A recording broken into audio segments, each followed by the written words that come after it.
Okay, I'll make sure we're just going to do, let's see. Let's see where it goes. Three screen.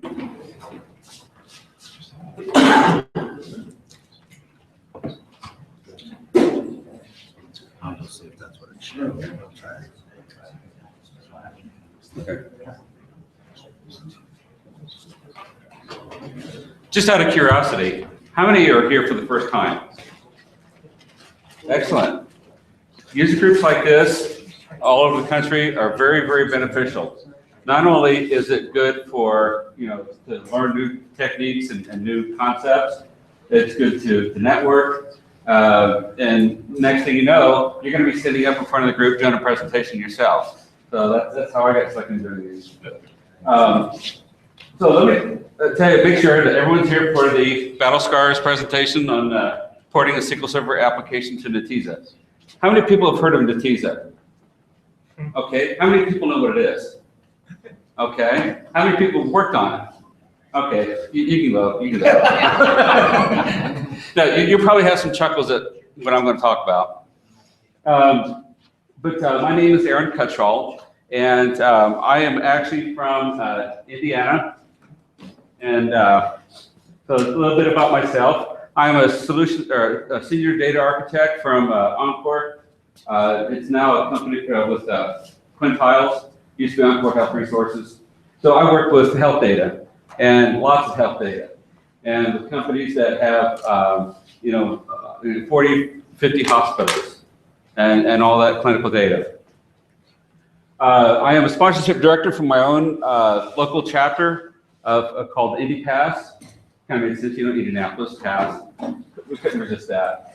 And so I help out with there, and I speak at SQL Saturday events all over the place. And even some people think I'm from the local area. I'm not. I did go to Ball State. Anybody ever heard of Ball State? Yes. Okay. All right. So I went there many moons ago for my bachelor in computer science. Then I got a Master of Science in Computer Information Systems at the University of Phoenix, mainly because my company at the time was paying for it. So, woohoo, that was great. And then because I'm not a glutton enough punishment, I went ahead and got another master's in health informatics at IU. That was going to be a PhD, but when I found out how many tests I had to take, I said, forget that. I'm not good at taking tests. But I've been doing this for 29 years, roughly, give or take. I'm going to have to put an approximate on that one.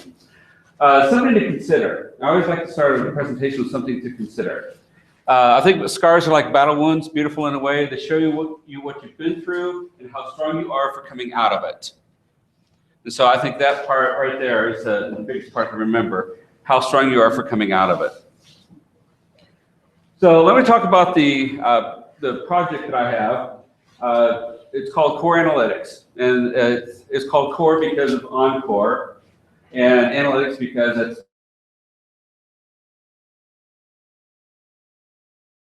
which I designed that makes secondary use of clinical data, and it's primarily for clinical quality and utilization measures. Anybody here in healthcare at all? Do you know what I'm talking about? Okay, good. We got one person. There's usually always at least one. And so basically what it means is it's kind of a fancy way of saying that we use that data to make sure that doctors and hospitals are doing what they should be doing for the patients. Okay. And the proof of that is the data, the clinical data itself. Of course, it's used for attestation for meaningful use, the Obamacare program, the way they can get some money. And it's designed to run on SQL Server. And you're thinking, well, wait a minute. How can I run that much data on SQL Server? You can't, believe me. It has components of both transactional and a data warehouse. It's not transactional because we're not getting the data live. We're getting it in batches. The EMR can establish whether they want a daily load or a weekly load or however they want to do it.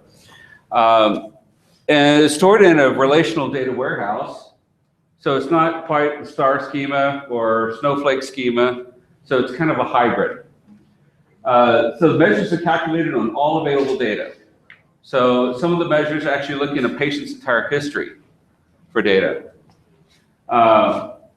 And then the results are stored in a typical data warehouse type format because we have our results, and then that kind of branches out into dimensions and facts, etc. The individual patient or encounter level measures are stored, as well as the aggregated facility results. So we can take those individual scores and then aggregate them according to what kind of care we want, whether the doctor that's doing the care, or the medical group that the doctor is in, or the hospital the patient went to, and there's a number of different ways you can look at it. Oh, wrong button. And that's still the wrong button. Okay. New toy here, can you tell? There we go. Okay. So the what we actually do, the engine uses compiled measures. Now, one of the things that we wanted to do is to be able to say that, well, a clinician, someone who, like you over there, probably knows enough about the data to be able to write a measure or to be able to edit one. Because if you understand what value sets are and taxonomy term pairs and things of that nature, you can probably do one of these. And so we create it in XML. A lot of people use XML. Oh, come on, you're kidding me. Only a few, wow. So we take that definition that's in XML and then run it through a compiler that I designed, which is also written in SQL Server, and it generates stored procedures. And then those stored procedures will then run over and over as we need. I mean, if we change the measure, we can recompile it then. The client that I'm going to talk about is a major healthcare provider. They have about 50 hospitals. And they currently have a Netezza platform as their data warehouse. And so in their infinite wisdom, the bean counter said, well, why do we need to invest in some SQL Server machines? We've got a Netezza platform sitting over here. Why don't we just use that? Okay, we'll get back to using the right tool for the right job, but that's more on that later.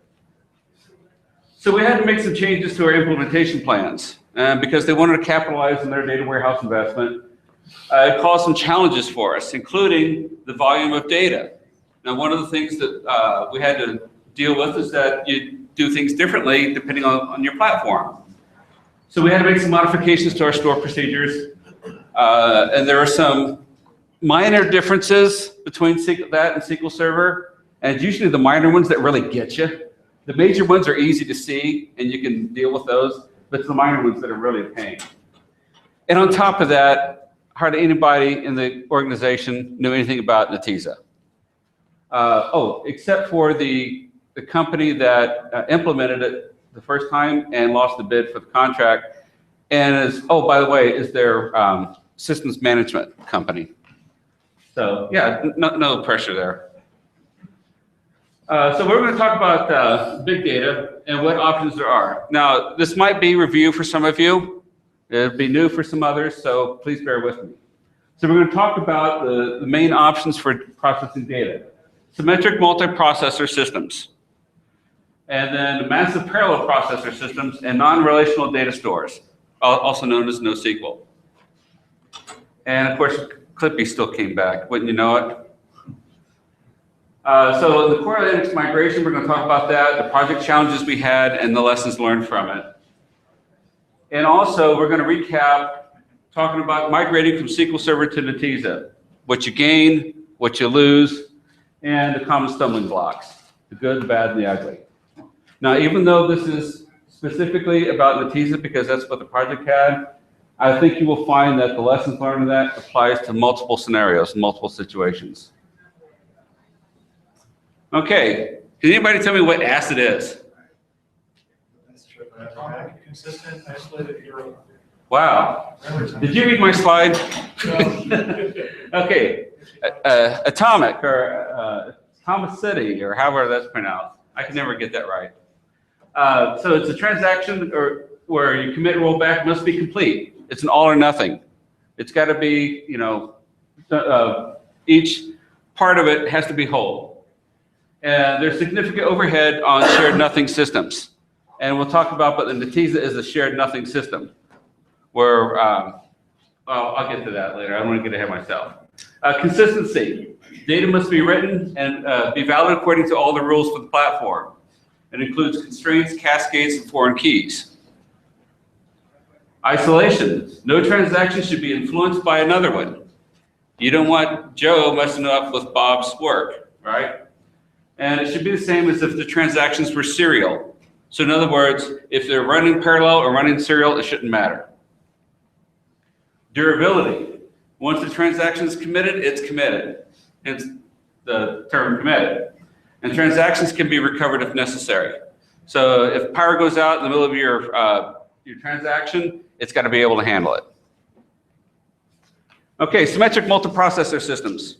Anybody have an idea what these are? Yep. Oh, you want to answer? I don't know. There's this thing called the Center for High Performance Computing up there at the school. I think it has something to do with that, doesn't it? That I don't know. I don't know if the center has anything to do with that. But what this does have, and all of you have used it at some point, they're single systems with multiple processors. Laptop is a good example of that. Okay? You know, they're multi-CPU laptops. Shared everything architecture, share memory, data, the operating system. It's everything in a box. The systems are ACID compliant because everything is all together. Some examples are SQL Server, Oracle, PostgreSQL, MySQL. They run on a single box. Symmetric multiprocessor systems are a little bit different. Oh, I'm sorry. I'm getting ahead of myself. The benefits of these. Low cost for implementation and maintenance. You have one box to worry with. All right. Highly structured for relational databases. It makes it really nice and easy for SQL to operate on. High speeds at low volumes. Remember that when I'll come back to it. Like, for example, SQL Server is very optimized, highly optimized for transactional operations. And it supports referential integrity. There are some drawbacks. When you have everything in one box, you can't go really outside the box. And so your hardware scalability is limited. Data volume scalability is somewhat limited because you're also contained in one box. And shared systems present several performance bottlenecks. So if you have a CPU that goes out, or you have corruption in the operating system, everything's in one box, it's all hinged on that. And so the primary purpose for that is online transaction processing. Very efficient for small volumes of data. That's what it's optimized for. It's highly reliable. I kind of think of it as a pickup truck. Okay? You can haul quite a bit in a pickup truck. I know I do with my little Colorado, but that's what it's designed for. Massive parallel processing systems. Multiple nodes. By nodes, I mean multiple servers. Each node with multiple processors, 2 to 64 or more. Shared disk architecture in some of them, like Exadata. Or shared nothing architecture, like Netezza or Teradata. And by that shared nothing, I mean memory, data storage, operating system, they're all separate. They do have a high-speed connection between them. And so it doesn't necessarily rely upon a network connectivity. And they tend to be ACID compliant. So the benefits are that they're highly scalable. If you run out of space, you can add another node, typically. Parallel storage or query for high volume. If you got multiple systems running, you can have them run in parallel. Generally, there are fewer hardware bottlenecks. However, you do still have your control systems that tend to be a bottleneck. And a single node failure does not bring down the entire system. So if you have 10 nodes, one of them goes down, you're still running. It may be crippled a bit, but you're still running. Some of the drawbacks are often a high cost for implementation maintenance, usually because the massively parallel systems like Netezza are typically appliances. Loss of referential integrity across the nodes. Because they don't share anything with each other, there isn't any integrity or reference of the data across the nodes. No triggers, which in my opinion is not really a bad thing. And it's not optimal for small data processing. And I'll get into why. Its primary purpose is for online analytical processing, or OLAP. A very efficient performance for large volumes of data. That's what it's designed for. and they're highly reliable. I like to think of them like a semi. Carry all the big data with that. Now, a lot of people wonder about the performance. Why does it take me as long to run a small query to insert one record into a table as it does to insert 10,000? Well, would you take a single box and ship it in a semi across town and expect it to be just as cheap? No, you have a cost involved with it. Non-relational data stores. Now, I will admit, I am not an expert in non-relational data stores. I had to rely upon Pat for checking my work, so bear with me on that. Each server is separate. They're usually governed by a master server. I say usually because, as was pointed out, where I act as a ring set up. Each of the nodes or servers have separate CPUs, RAM, storage, their individual boxes. They're not usually an appliance. Oftentimes, they're low-cost computers in a cluster configuration. And there's a lot of open source options, which makes them very attractive for a lot of situations. And even though there are distributions that allow or offer paid support, they are non-relational or NoSQL. We'll get to that NoSQL part later. Because many have SQL options now that are effective on known data structures, and a lot of them work with traditional relational database management systems. Now, the SQL data stores are typically broken out into a few categories. One of them is key value stores, like Redis, Couch, DB, Mumps. Anybody ever heard of Mumps? Boo. Okay. Can't believe it. That's usually the reaction I get. Yeah, column stores, like HBase, Cassandra, Vertica. Document stores, MongoDB, Lotus Notes. That was a new one to me. I didn't know that was a document store. And graph database, like Neo4j, Allegro, OrientDB. And then there's multi-purpose databases as well, like Hadoop. It's becoming the all-purpose NoSQL option. Now, the benefits for that is you have a lot of scalability for hardware growth, because you can always add another node to the cluster.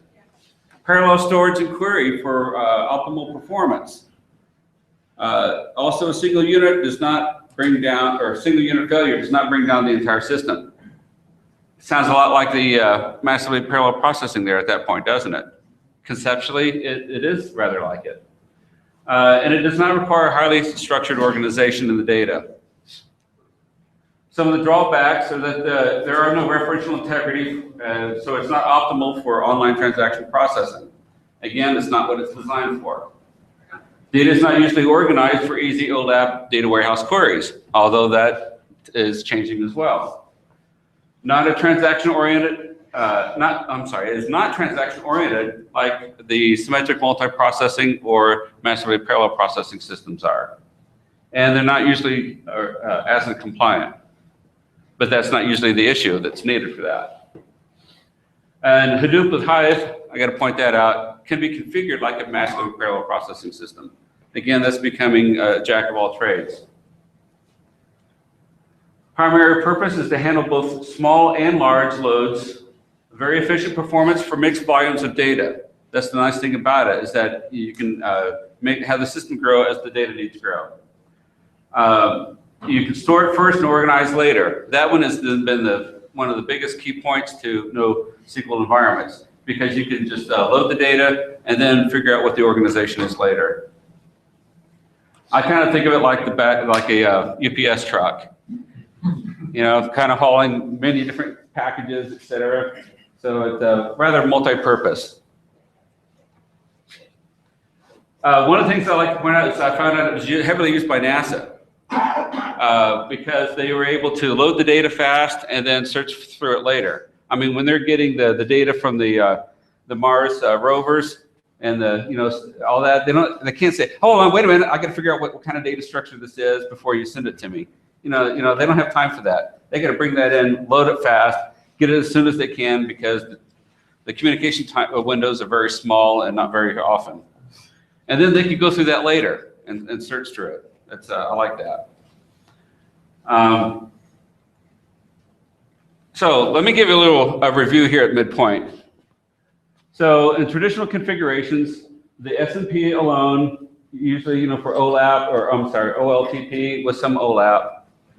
MPP alone, with OLAP and perhaps some non-OLAP processing. And non-relational data stores alone, often with some sort of analytical processing. Some scenarios are becoming more common though. This is what I found really interesting. You could take a symmetric multiprocessing system for online transaction processing and load the data into a data warehouse for online analytical processing. That's everyone's usually familiar with. This one is surprising. Take a non-relational data store that's unstructured data, and then once they determine the structure, load it into an SMP system for further analysis. Or take a SMP system, extract data from multiple sources, and put it into a non-relational data store. Works both ways.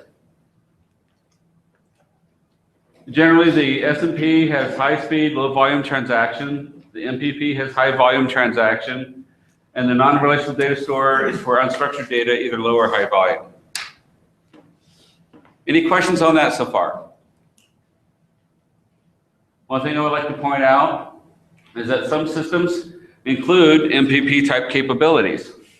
Like Microsoft SQL Server has analysis services. MySQL is usually combined with other tools like Ubeak for analysis services. Many MPP systems are incorporating non-relational data solutions, like Microsoft's PDW has Hadoop. Now they call it Analytics Processing System. Teradata bought out Astrodata and also included Hadoop. And many non-relational data systems are becoming more like MPP systems. Hadoop with Hive, or Cassandra with CQL, where you can do query languages, SQL languages against, SQL queries against those data systems. NoSQL is becoming not only SQL, not NoSQL, but not only SQL. I like that. So there's a huge diversity in data options. And if you don't believe me, just take a look at that map. I've got a link on the slides. I'll give them to Pat, and he can distribute the copy of the slides. But this link here was pretty interesting in that how it outlines all of the known data stores at that time, according to the type of data store and their function and capabilities. It's really interesting. I could spend an hour looking through that. I still didn't get it all. I was going to bring up actually too that if you just look for 451 Research, they're a blog group that puts this together and they update this. This one looks like, was this October this year? Because they update it just about every year and it keeps getting bigger and bigger. And they keep adding more and more to it. So it's not only just a great kind of thing to look at to understand truly how gigantic the data space is, but they really do give you ideas for different sections like Aaron has talked about here. They put them into sections. They're color coded. You can't see it very well, but it really tells you an idea. Yeah, and of course what messes it up and makes it even more complicated is that new capabilities are being added to so many of these systems that they're blending together. So real quick, I don't know how many, but a lot of massively parallel processing systems are actually being designed after NoSQL solutions. Yeah. Like Isilon and ANC or whatever.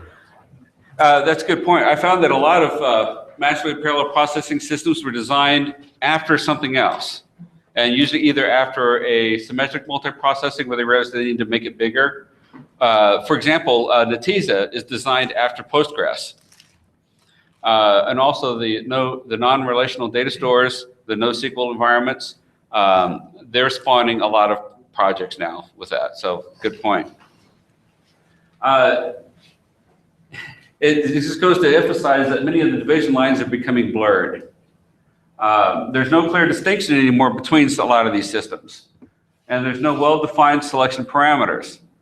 So multiple systems are applicable for multiple use cases.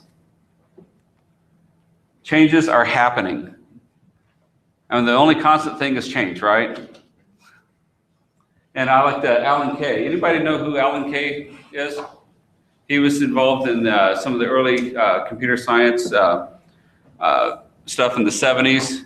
And he said the best way to predict the future is to invent it. And I think a lot of us are doing that today. Okay, so let me talk about the project we had on porting core analytics to Netezza. Now, some of the situations that we had was that we had to run it natively on Netezza version 6. And if you guys are familiar with Netezza, it was a separate company. IBM bought them out a few years ago, and they just barely went up to version 7, something, 7.3 or something like that. It uses the Agility Workstation or Workbench, IBM's favorite tool for that. I don't know why, because I think it stinks. But it has a 64K limitation so that your store procedures, your queries or anything, or your return data sets can't be any bigger than that to use within the, if you need anything bigger than that, you have to go onto the server itself and use it. The requirement was also to process more measures with data from more hospitals and facilities than the existing application had. And we had to beat the performance of the existing application that was custom developed for Netezza and for the client. And they wrote the store procedures by hand. Oh, and the firm, like I said, that built it lost a bid to us. So they're still the ones that are the gatekeepers for the system. So you can imagine how cooperative they are. Really? Not. As I mentioned, it uses a variant of PostgreSQL. The functions, the date calculations are somewhat different. CTEs were not available until version 7.03. There's no temporary database, so a lot of people who are used to using SQL Server make use of the temp database. Not there. No correlated subqueries in the joins. That was a real kicker in some situations. And no identity columns. So like Oracle, we have to use sequences.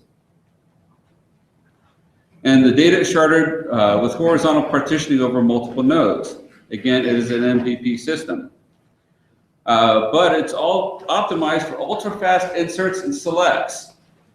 So you can imagine what it does not do well. Updates and deletes.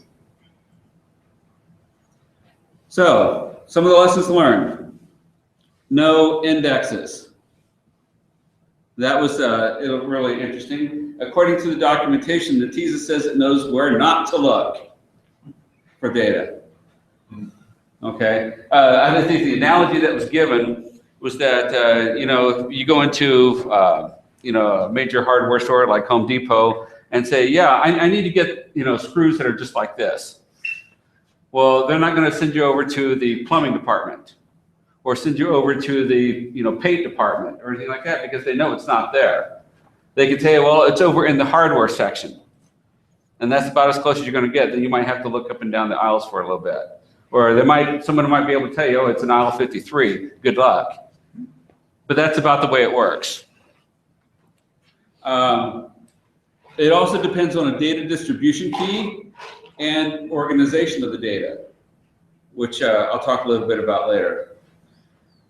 Netezza distributes its data across multiple nodes. So the distribution key is based upon up to 4 fields in the data with the highest selectivity, kind of like a primary key, right? But I guess even though there's no indexes, it uses that. But what it does do is it creates a hash for the key. Anybody familiar with data hash? A few? Basically what it does is that you create a numeric value that represents the data section. And then you can compare numerics pretty fast, right? And so if you have a lot of character fields, create a hash value for it, and then compare the hashes to see if they're the same. Related tables are with the same distribution key, have the same hash value. So parent-child relationships. So if you have a customer and orders, and you use the same key, like orders and order lines. They also have a random distribution, which spreads out the data uniformly across the nodes. Now that's supposed to be to improve the performance of inserting data.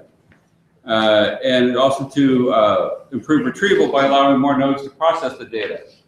But you lose a lot in if you're trying to keep records together. So one of the things they say, in fact, I might have that on here. Yeah, order distribution.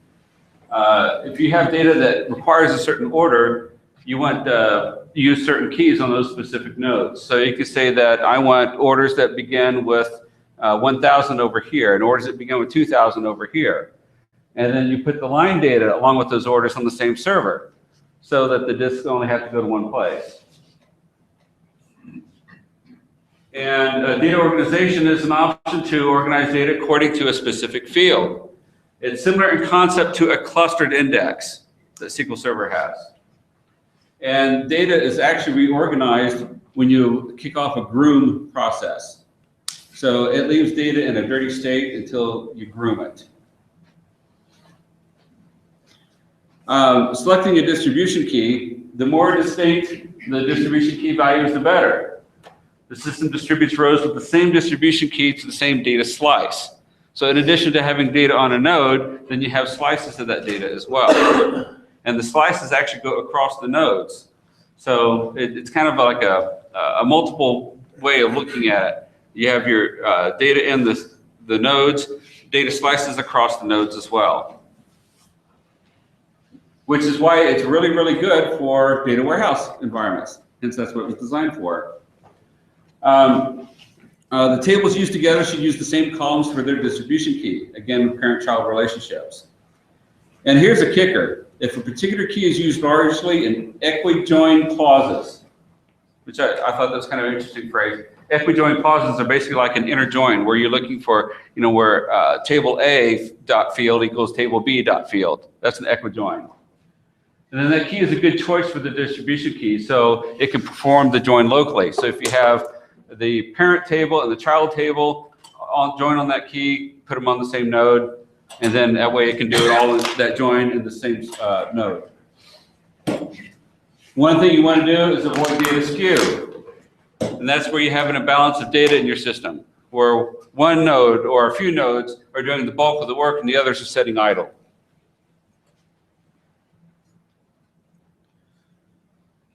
Netezza, yes. Quick question, or quick comment on that last one though too, on the keys and how it's updated and everything. Has anybody here used HBase a lot? Are you playing around with HBase? Okay, so I was just, as we were going through that, Yeah. I've been learning about a ton of HBase and we just implemented it at the office. He just described HBase as well. So if you're interested, they're very similar in how they do it. And really the functional structure behind it is a B-tree index system. Right. And so anything that's using that sort of system is going to be similar to those natures. So I just wanted to share because I thought that's really related to exactly what you're talking about with the other systems that are involved. That's interesting. Again, a lot of times people don't realize that when you're trying to solve the same problem, multiple places will come up with similar solutions. It makes sense, right? Yeah, we're spending a week or 2 weeks to get our key design properly set, because if you don't, then you're going to have a hell of a time searching for certain data, because that's how it distributes and separates it out. Right. If you don't do it properly, then you're going to run into lots of problems. Right, so that was a big challenge for us because coming from a SQL Server environment, we didn't have to worry about that as much. But we learned the hard way that it is very, very important. And for something that seems so simple to implement, trying to figure out the best plan is not as easy as it looks. Also, as I mentioned before, Netezza is built for selects and inserts, not updates and deletes. So for updates, it actually inserts a new record and flags the old one to be deleted.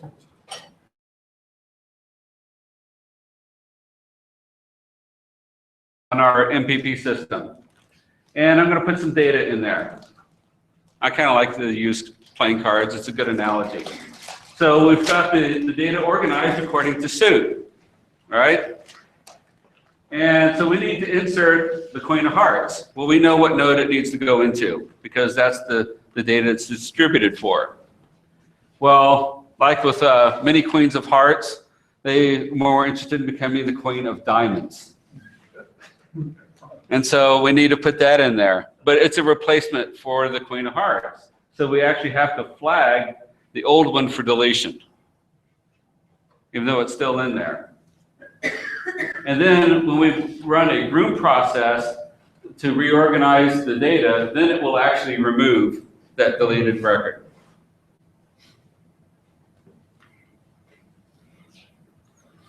So when we go to update large numbers of records, a lot of times we found it was easier and faster, instead of performing an update, just perform the same operation that the update does. So we would do that manually, because with a large number of records, it was more efficient. So what we would do is we'd create a new table, insert the modified records into the new table, insert the unmodified records from the old table into that one, drop the old table, and rename the new one. Now, who would think to do that on SQL Server? You wouldn't. It's like, why would I do that? I remember when I was working on one of our processes that was pretty key to this. It was the rules processing part of it. This guy that I was working with, he said, well, it'd be so much better if we just, created a new table and insert these records into it. And it's like, why go through all that? Why not just do the update? Why not let the update happen? And so it wasn't until actually I was working to put this presentation together that I learned more about how Netezza was built. And I realized, it's not intuitive, but it makes sense. And if all possible, do deletes after hours, because it will take freaking forever. Just to let you know. We also had to require data to be collated from multiple nodes before it's used. So again, Netezza is a shared nothing system. So it gets from node 1, data from node 2. Well, what do you do with the data? What has to process that? Well, you do have a control node, but it's not designed to do a lot of number crunching and data crunching and joins, etc. So it's not very efficient at that. Each of the nodes are more efficient for it.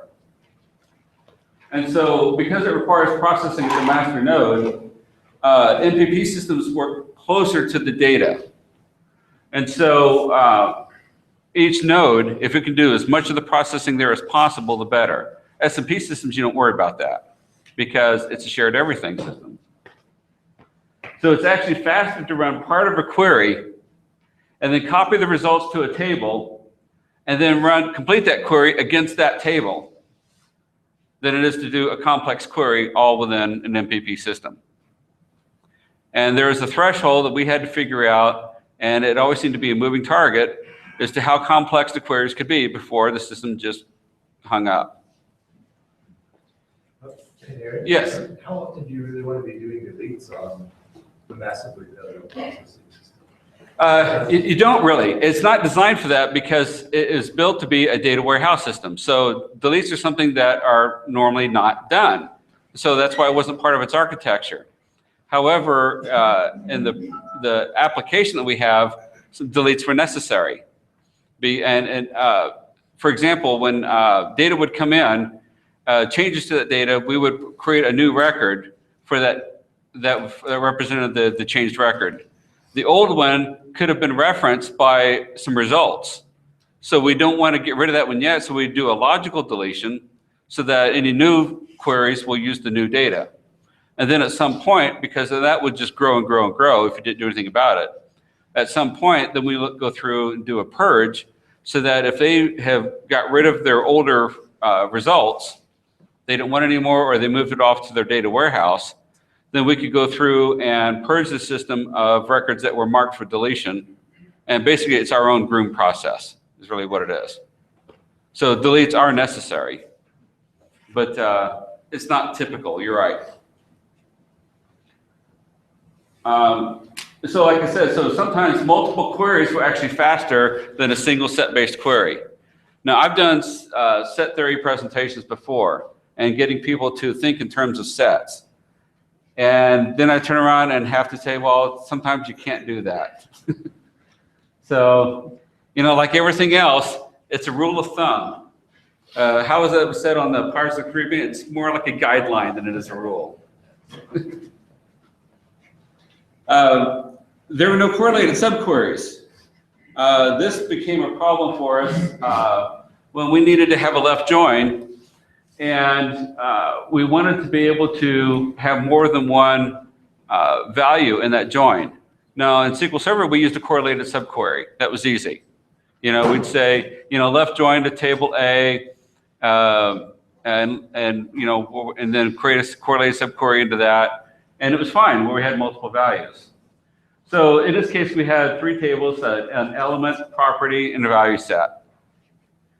And so this is a query that we used, where we had a left join into the property, and then another left join that was correlated into the property table. But can you imagine what happens here in a MPP system if you don't have any correlation? What would happen if we required the property to have a value set? But with this left join, it said, okay, well, if it doesn't have that value, that's okay, that's fine, it's just returns null, right? And so it allowed all properties to go through, whether they fit that value set or not. And so that affected our results, because we needed that to be restricted by the value set.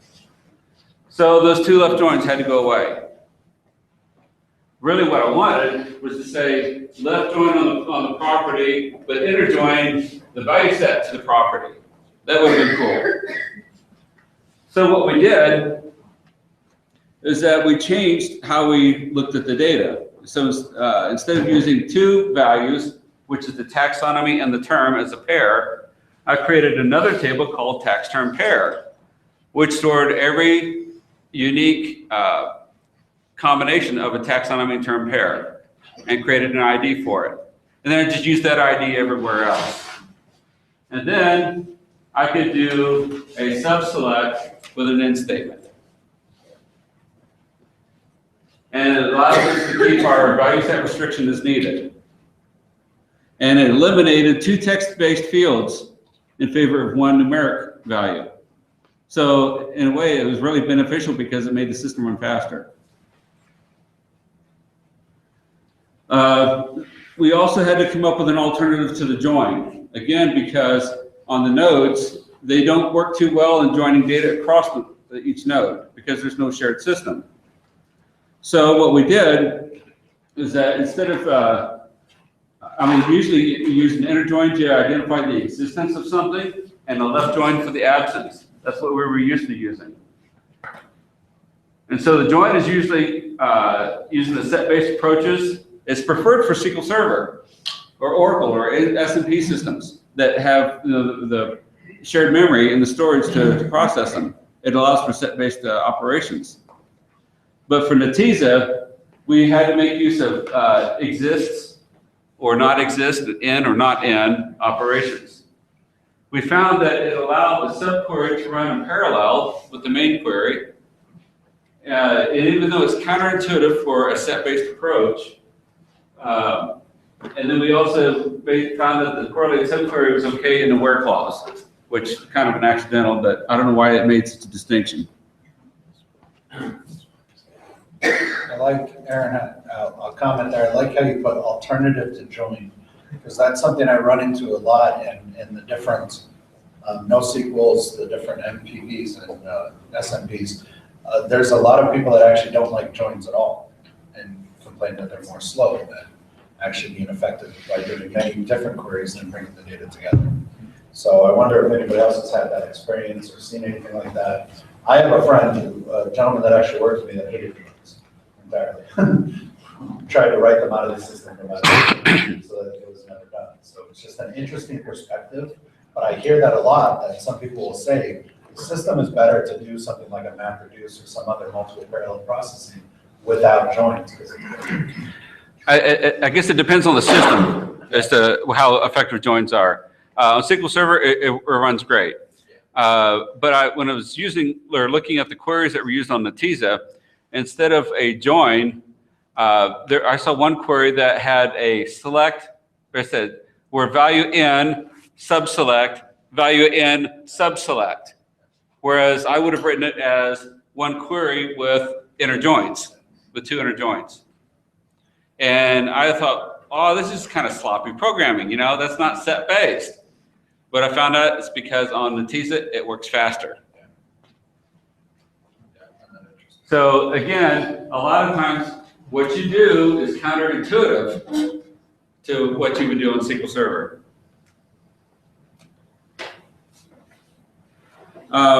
So our previous store procedure had multiple inserts. This is one thing that we did to promote parallelism.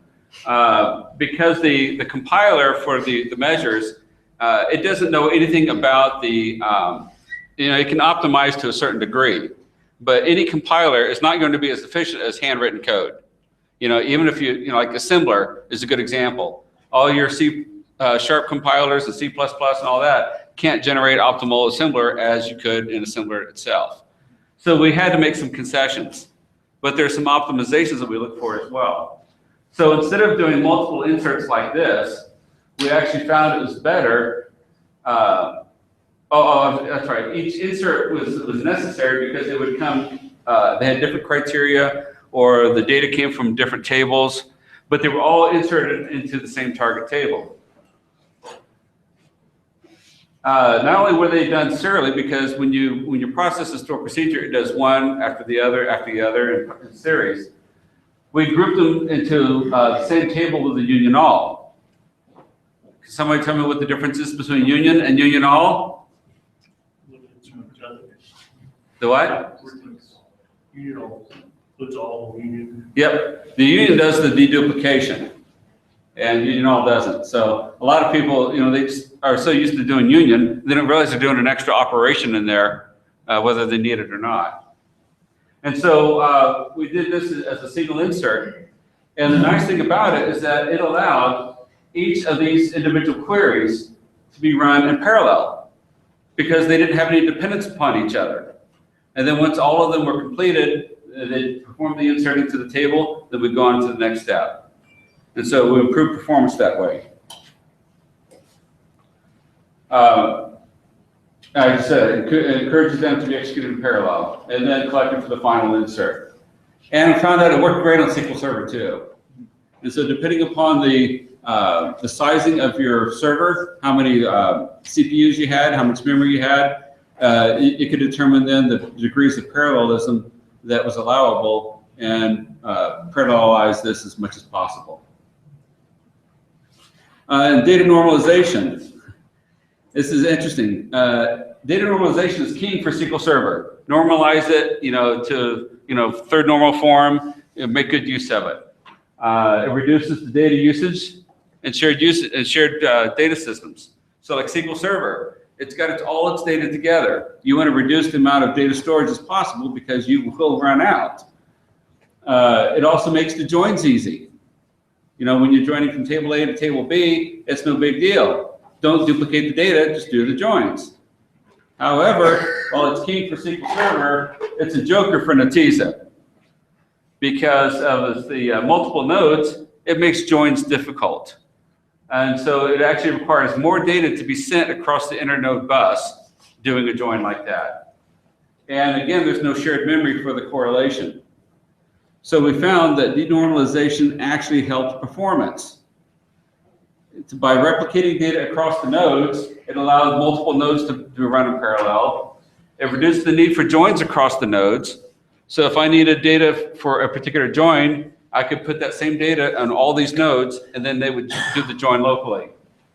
And it reduced the traffic across the internode bus. So we had so many difficult lessons in this, and a lot of it was because it was counterintuitive to SQL Server. And those were just some of the hard knocks that we learned on that. I could probably talk all night about some others, but these were the big ones. So let me give you a recap in making this port. So let's start with what you gain. So we're talking about the good. And I like golden retrievers. I like dogs. What can I say? But golden retrievers, always thought of as being as a good dog. When you switch over to Netezza, you do get massive parallel processing, fast bulk inserts, fast straightforward selects, huge data volume capabilities, and expandable architecture for greater data volumes. Bless you. No doubt about that. Then, of course, you've got the bad. And this is what you lose. It's not optimal for low count record processing. It's like a semi. You're not going to do a speed race with a Silverado. Come on, people. So there's a high cost for complex queries and joins across the nodes because you have to spend a lot more processing time. There were no recursive capabilities on Netezza because, again, data split across multiple nodes. And that also meant that there was no referential integrity. And then you've got the ugly. So the common stumbling blocks is that there were differences in the query language. There were changes that we had to make to our set-based approach. There were differences in the data manipulation. And we had to figure out, as Pat mentioned, the optimal data distribution keys. And that was a royal pain. And you would think that the things that were trivial, that seemed trivial, were the most problematic. And things that seemed to be the biggest stumbling block at first were easily overcome. It was just backwards from what you would think. So here's a few final tips I'll leave with you. First of all, test, test, test. I can't tell you, you guys know, the more you test it, the better it will be. You want to be able to test it against the expected data volume that you get. Just when you thought performance was great, we set it out, put it in production, and then as we start cranking up the volume for the hospital's data, things started going south. Why? Because what we had optimized, well, what we thought was optimized, was not optimized for the bigger data volume. And so performance will differ between test and production. I guarantee that. And you may need to make extensive store procedure changes. Learn your new environment. This is something I had to really work on and struggle with. I had to avoid the pitfalls of treating it like it was SQL Server. I started out, I would write queries for Netezza. I would write them on my SQL Server box, test it, and then go over to Netezza and Netezza-ize it. Translate it, and think, that should be good enough. No, it's not. You need to learn to speak natively in that environment to make it take advantage of the platform-specific features. And you got to be prepared to make substantial changes to your application when you port it. Biggest thing is never, ever, ever assume that things are going to be great. Have any questions? Yes. So when you chose Netezza, did you consider things like Teradata or Greenplum, or what was the space you're looking at, and why didn't you choose these other systems? And can you contrast them at all? I'll answer your first question. Why did I choose Netezza? Because I was told to use it. Simply put, I had no choice. The application I designed was built for SQL Server. I would have been happier porting it to Oracle because it's more similar to SQL Server than Netezza is. So that's why I couldn't tell you why it was chosen. It was just. I guess you compared to other parallel databases. So did you know if they compared it before they told you to use it? Oh, they had it already. It was in place already. Oh. And so that's why they said, you're going to use it. We spent money on this. You're going to use it. End of story. Yes. So did you, at the beginning, you said that you were required to beat the performance metrics of the previous bid holder. Did you? So far, no. A lot of that is because as we were processing this and they were ramping up the data, what they failed to tell us initially was that, yes, we had to beat the performance, but they didn't tell us that they were going to be adding a whole bunch of hospitals to the data as well. So it's kind of like, you got to do better with more data. And also the fact that we really didn't know Netezza. And our biggest source of information for Netezza was, of course, the company that did the initial installation. And they were about as helpful as, getting blood out of a stone. So yeah, we had to learn a lot of it by trial and error. A lot of trialing errors. Yes? What sort of data volumes did you end up with? Data volumes, of course, obviously we start out in the terabytes. And I think as each hospital was added, I I think they estimated about initially 2 to 3 terabytes of data per hospital. And so there were about 50 hospitals. Is that per year, per day, per month? That was the initial load. So I don't know about ongoing because they didn't really know it themselves. And we're finding out as we go along. So were you running terabytes of data through SQL? yes. In fact, let me give a little story. Anybody a fan of MongoDB? I don't want you to take this the wrong way, okay? All right. No, again, you got to use the right tool for the right job. I was working with I was at a client that they had set up a MongoDB, sharded the data across 10 servers, and they were using Ruby on Rails to process what's called clinical data documents, or CCDs. And so they were bringing them in, and they just store them. And then they wrote their Ruby on Rails program to go through and scan those documents looking for the data that was needed. First of all, they didn't set up their MongoDB correctly. They used it as just a storage dump. They might as well have used a file structure and had a file name for each one of the documents. It would have been just as effective.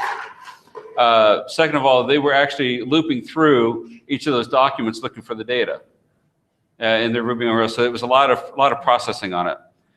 So they processed 40 measures for 750,000 patients, and they were really pleased. They got it down to complete in 8 hours.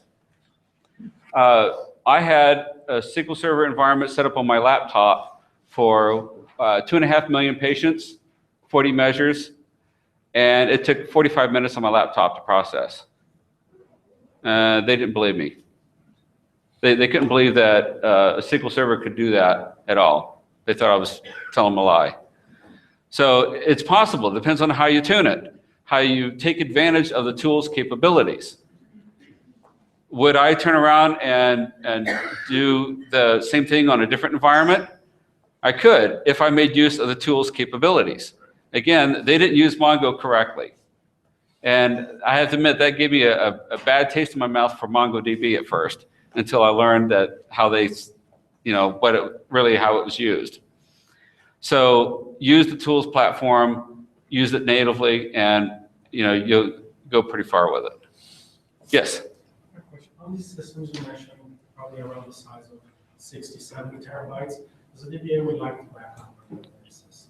But you're dealing with multiple nodes. Yes. So do you back up each node separately, or is there a system where you combine all of the data back into a single file, or do you just rely that the system has to be up all the time and you have the hardware and the... Okay. You mentioned about backing up for Netezza. I am very happy to say that it is not my job to do that. Okay. I am not a DBA. Just because I can spell DBA doesn't mean I am one. Okay.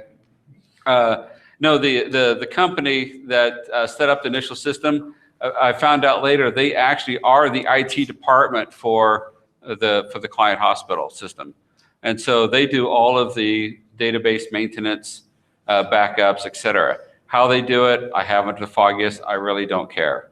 I got enough on my plate to worry with. Yes. Yeah, I'm wondering. So you're talking about one of the benefits of this system is that you can scale the volume. Yes. Because you got the multiple nodes. Right. But if you've got to end up replicating data to each node, then doesn't that then again create a ceiling on how much volume? Okay. Well, first of all, you don't blindly replicate everything. I see. Okay. You have to be judicious about what you replicate. All right. So, for example, if you have reference tables and that you refer to in your joins or that you are needed, then you want to replicate those. I see. It's ironically, it's the smaller tables that are used the most often that cause the system to bog down the most. And so replicating those tables are beneficial. And I'm not talking about just replicating tables, but a lot of times you may replicate data within tables. So for example, if I'm processing, I'm going to pull something out of like orders, okay? and I need to customer information on an order. I may duplicate data from the customer onto the order and store that in the order table as well. Because in that way, I don't have to go back to the customer table each and every time I'm looking at that order. And so that kind of level of duplication is sometimes beneficial. The other benefit we had, actually in our system, we'd take a snapshot of the patient's data so that when we process the measures, we have a snapshot of what the patient's data was at the time the measures were calculated. Because, you know, have you lived in the same house all your whole life? No, you move, things change, you know, life happens. And so we have to be able to adapt to that. And so when they update the patient tables, we want to know what was it at the time when that measure was calculated so we can validate our results. If we didn't denormalize it, then there could be a change in the patient data and all of a sudden the measure doesn't make any more sense. And you say, well, what's wrong with the system? It calculated this measure here and it doesn't match the patient data. Well, it did at the time. So you need to be able to duplicate the data for that. Yes? One more question. The ETL into it. Yes. A lot of these databases, they create some SQL-like interface, like you mentioned, this one is Postgres-like. So most people tend to think that you can create an ODBC connection to push into it. But that ends up being very detrimental to performance because of the way that the engine works. Are you forced to use Netezza's ETL tool if they have one, or could you use, for instance, integration services and then have they provide a special driver to take advantage of the parallelism, spreading data across multiple? For ETL processing within Netezza, we toyed with the idea of using SSIS. However, the only connectivity to that is through an ODBC connection. And the same people who wrote that ODBC connection also wrote the Agility Workbench software, which has a 64K limit, which means that the ODBC also has that limit. So therefore, it was totally useless to us. We were fortunate, though, that we're not taking data from the original source systems. They have a system that's on the Netezza that is already collecting that data. So we're essentially taking data from a data warehouse and for our measure calculations. So we didn't have to worry about that. In other implementations that are on SQL Server, I've seen Informatica used. We've also used SSIS. Actually, on some of them, we use straight store procedures to do it. And sometimes that works out the best. On Netezza, when we port the data over from the staging environment to our environment, it's done through store procedures. Any other questions? I really appreciate you guys coming. I want to tell you that these slides, like I said, will be available, but I got a goodie here for you. I got some links in here for a ton of free Microsoft books. Okay, so when I started doing presentations, I had one, and then they come out with an update, and they come out with an update, so I just share them there. And oh, this is left over from SQL Saturday. You can ignore that one. So I appreciate it very much. Thank you.